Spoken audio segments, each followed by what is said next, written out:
Since the conclusion of the 2022 NBA Draft, there were many, sadly expected takes that always seem to write off certain players, when they haven't even stepped onto an NBA floor. You know, the usual. The Orlando Magic picking Paolo Banchero first overall in my opinion was the right move and the safest pick out of the consensus top 3. I personally think he can contribute the most, the quickest, and simplest terms. Some people thought the Magic played it safe to a fault, but I disagree. Paolo has the intangibles and versatility to become a great point forward in the league. His time in Summer League showed just that. The potential and feel for the game you can't teach and some players just innately have. The draft continued as expected if you followed Oklahoma City closely pre-draft, selecting Holmgren second. People questioned whether Holmgren would slip as Jabari wasn't picked first overall, but Presti stayed the course and selected Holmgren, who himself had a great showing at Summer League, disproving lots of questions about whether he could hold his ground against other bigs, but more than that, exploit them on the offensive end. This left Jabari Smith to the Rockets, who while didn't post the most mind-altering numbers in Summer League, showed defensive instincts far surpassing what anyone would expect of someone his age. I also think with some time in the NBA, his shot will find its way home as well. After the third pick, however, no one was completely sure which way the Kings would go. They had a couple options depending on whether they were looking for more of a project or a win-now kind of player. Historically, the Kings haven't had the greatest reputation in the draft, but every year comes with a new choice and a fresh start. The Sacramento Kings decided on selecting Keegan Murray out of Iowa with the 4th overall pick, which seemed to surprise most casual fans and even quite a few experts, using that term relatively loosely. This was because many considered Jaden Ivey out of Purdue to be the safe and highest upside pick, regardless of which team possessed the 4th selection. A similar scenario as last year, when Scottie Barnes unexpectedly went before Jalen Suggs. The second the selection was made, people began to joke about the Kings' decision. I'm sure some of it was out of habit, but I truly believe many of these people thought the Kings blundered once again. What really confuses me even until now is why Sacramento would consider choosing Ivey at all, purely basketball-wise. More than most, I've always been a proprietor of picking the best player available during the draft, but in this case, fit just can't be overlooked. With the Kings specifically, literally the last thing they need is an explosive guard that can't consistently shoot. They already have one, and they're paying him the max right now. What the Kings were in desperation for is a wing to pair up with their point guard big combo that can shoot and defend. Coincidentally, a need for pretty much every NBA team right now.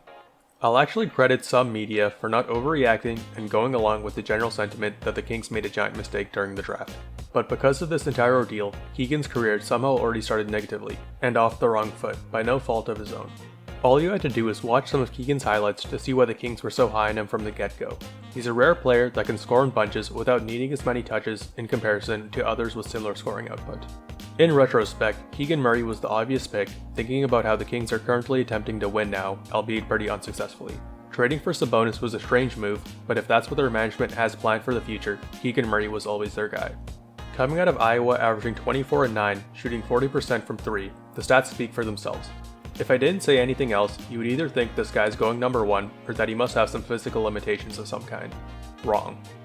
Standing at 6'8 with a 6'11 wingspan and being an above average athlete, he isn't lacking in any major areas. So why was his draft position a surprise? Missing on the flashy dunker in Ivey to pick a relatively unknown prospect to many fans seemed like a major mistake. Keegan just doesn't carry the wow factor guys like Ivey and past players like Morant possess, but he does have all the attributes to be a very good NBA player.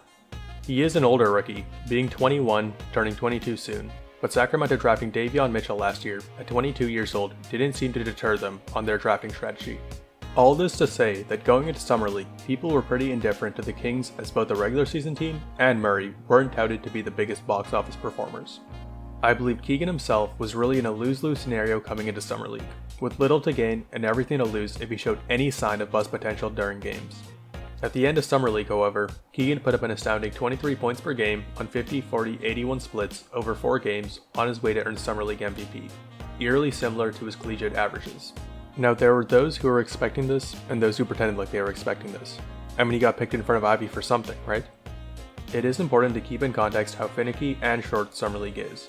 It is by no means a great indicator of a good career, with numerous stars having had absolutely atrocious showings in their time in Summer League, yet still becoming amazing players in the actual NBA. But what Summer League showcased for Keegan was exactly what people high on him expected, a versatile 3-and-D player who was able to create his own shot better than even those who liked his game thought he could. I have seen a couple Chris Middleton comparisons made, which I think is a very solid comp, and something Sacramento fans, all 4 of them, should be very excited about.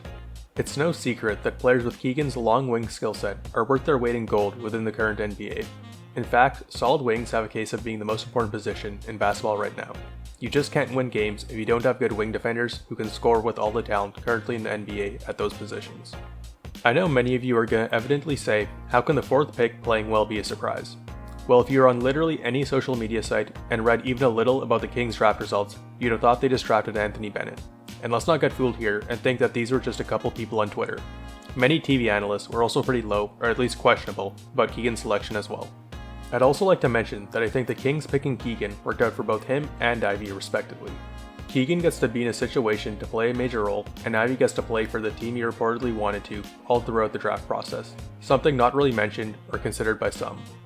Overall, Keegan Murray got exactly what he needed out of Summer League, which was mainly turning the heads of most fans and analysts in his direction before the season. If he didn't perform how he did, there's a good chance he'd still be written off before the season even began, whether deserved or not. Even Summer League MVP by itself isn't a great indicator of league success. But at this point, I would say, what else could you ask of Keegan Murray so far? I believe he's well on his way to begin a very compelling Rookie of the Year candidacy for the 22-23 NBA season, with many people, including myself, patiently waiting to see how his career pans out. What are your thoughts on Keegan Murray and the Kings' upcoming regular season? Comment them down below, and don't forget to like and subscribe with notifications on to keep up with the content I'll be putting out. Peace.